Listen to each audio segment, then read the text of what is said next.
Oi gente, tudo bem? Eu sou Ana Lu e eu li A Cabeça do Santo, da Socorro Racioli. Eu já estava interessada na leitura desse livro há bastante tempo, assim, desde que eu ouvi falar nele da primeira vez, eu achei a premissa super interessante, mas é aquela coisa, né? A gente vai deixando pra depois, deixando pra depois. O que me deu um insight, assim, eu falei, vou ler esse livro agora, foi a resenha da Camila Navarro. Eu sou fã do canal dela. Ela tem um projeto que é Leia o Brasil, ou Vamos Ler o Brasil, alguma coisa assim, onde ela vai propor a leitura de um livro por estado brasileiro. E ela leu esse livro para representar o Ceará. E ela fez uma resenha que me deixou tão afim de ler o livro, eu vou botar o link dela aqui embaixo na descrição, que eu fui correndo, consegui o e-book dele e li de uma vez. O livro é super interessante, conta a história do Samuel. Ele acabou de perder a mãe e essa mãe deixou 4 pedidos para que ele realizasse. 3 desses pedidos eram acender velas nos pés das imagens de 3 santos que ela era devota. O outro pedido era mais difícil, que era reencontrar o pai e a avó dele. Esse pai, o Samuel não conheceu, ele deixou a mãe dele quando ela estava grávida, ele não sabe por quê. A mãe sempre defendeu a imagem desse pai e ele nunca entendeu por quê, ele guardou uma raiva muito grande e ele vai cumprir esse pedido da mãe de reencontrar. Só que, na verdade, ele tem outras intenções, assim. O desejo dele é encontrar esse pai e matar. Porque, pra ele foi abandonado. E a mãe também. Eles tiveram dificuldades a vida toda por conta desse abandono. Então, ele tem uma raiva muito grande desse pai. Mas ele quer realizar esse desejo da mãe. E ele vai. Ele e a mãe moravam em Juazeiro. E o pai e a avó moram em Candeia. Que são 2 cidades do interior do Ceará, né? E ele não tem dinheiro, não tem carro, a única maneira dele ir até eles é indo a pé. E o livro começa assim, nessa jornada dele andando a pé, e eu achei muito forte esse começo, porque ele não te contextualiza, ele simplesmente começa falando dessa dor que é caminhar por dias a fio. O livro me pegou logo de cara, assim, foi uma coisa que eu não esperava que começasse dessa maneira. E de repente eu tava lendo ali que ele tava cansado de andar e que ele tava perdendo tudo pelo caminho, a força, a juventude, os sonhos, as esperanças. E aquilo me marcou tanto, assim, eu imaginei como é a jornada dessas pessoas que andam pelas estradas em busca de alguma coisa na pobreza, sem comida, sem água.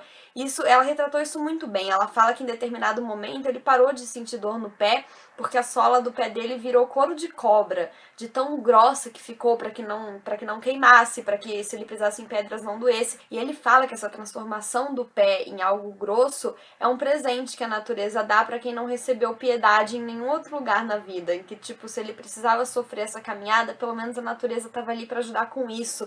Então é um começo muito, muito forte, você já é jogado no meio daquela história sem explicação nenhuma. E como eu já fui tomada por esse começo, eu continuei lendo e não parei mais. Então ele continua essa jornada, encontrando alguns problemas, também algumas ajudas por esse caminho dele, até que ele chega em Candeia.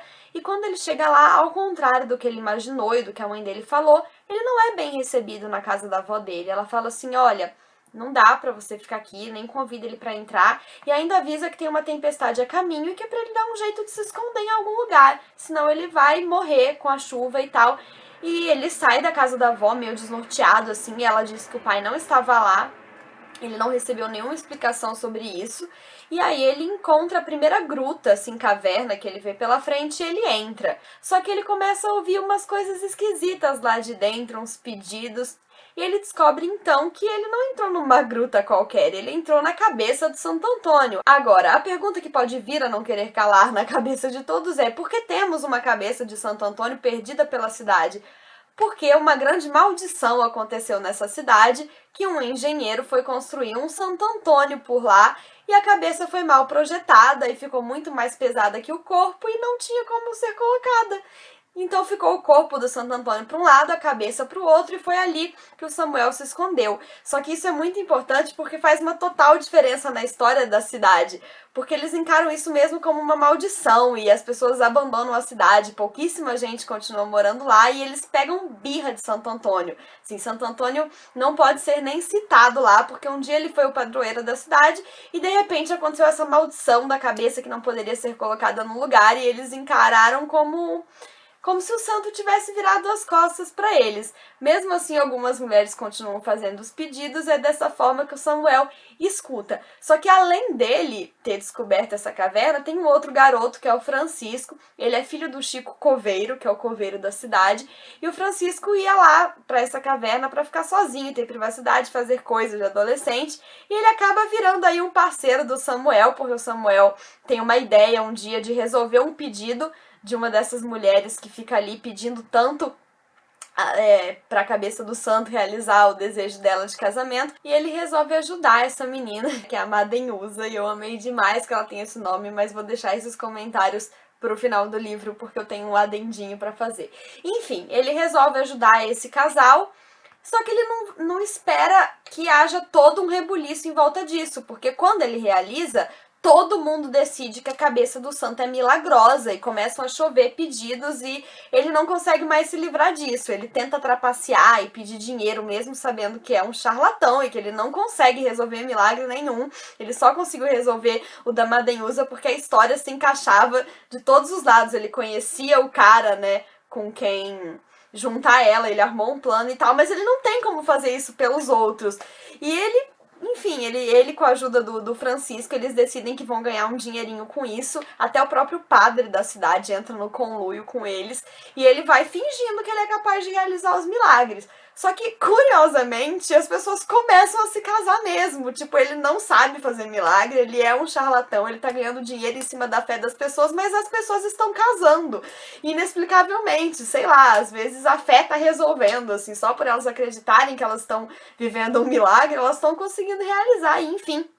Isso gera um enorme burburinho na cidade, a cidade volta a fazer sucesso, as pessoas começam a se mudar pra lá e começam a abrir empreendimentos. E o prefeito fica muito puto, ele não gosta que a cidade fique famosa de novo, porque ele tem outras tretas, assim, que ele imagina fazer enfim, ele imagina dar um outro destino para a cidade se a cidade ficasse abandonada. Então ele fica muito puto que essa cidade volta a fazer sucesso e ele quer caçar o Samuel. E o Samuel vai ter que dar conta dessa confusão toda, dos milagres que ele não faz, e do prefeito que quer matar ele, e do pai que ele não encontrou, e dos santos que ele tem que acender vela ainda pra mãe. Enfim, o livro é um enrosco danado, mas são só 176 páginas, é super gostoso de ler.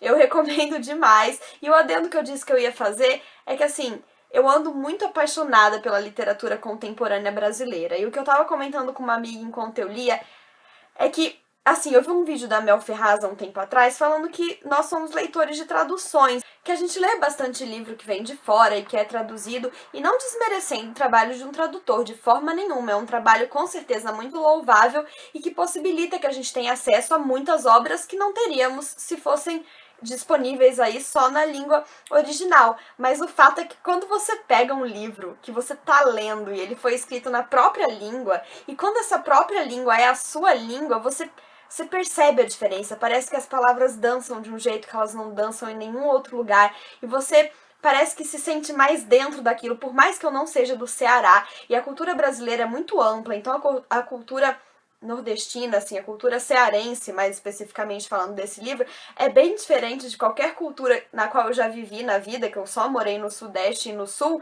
Eu me sentia pertencendo àquilo de alguma maneira que eu não me sinto pertencendo em obras que não se passam aqui. Não sei se é o jeito de falar, o jeito de contar. Tem coisas que a gente só consegue fazer na escrita com o próprio vocabulário, né? Tem expressões que só existem na nossa língua e piadas que só existem no nosso entendimento. Então, ler algo que foi escrito por alguém que fala a nossa língua tem outro gosto, até as próprias piadas. Eu falei que eu ri tanto que a menina chamava Madenhusa, e o pai disse que colocou esse nome nela porque ela era tão bonita que só podia ter vindo do exterior, e que tudo que ele já tinha visto que vinha do exterior tinha lá a etiquetinha Madenhusa, né, que é Made in USA. Enfim, ele quis botar esse nome porque a menina era muito linda.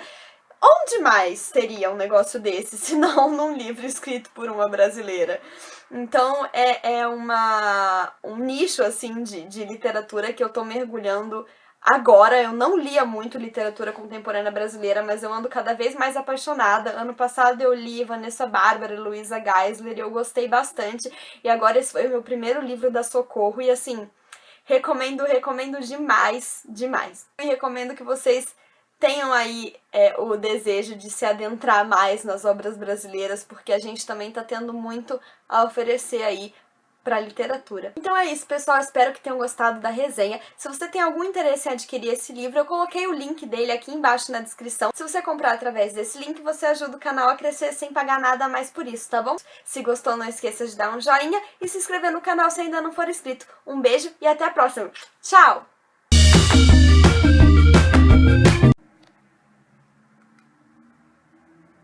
Tem um vulcão em erupção na minha testa. Se eu tivesse deixado isso na introdução, vocês só teriam prestado atenção na espinha.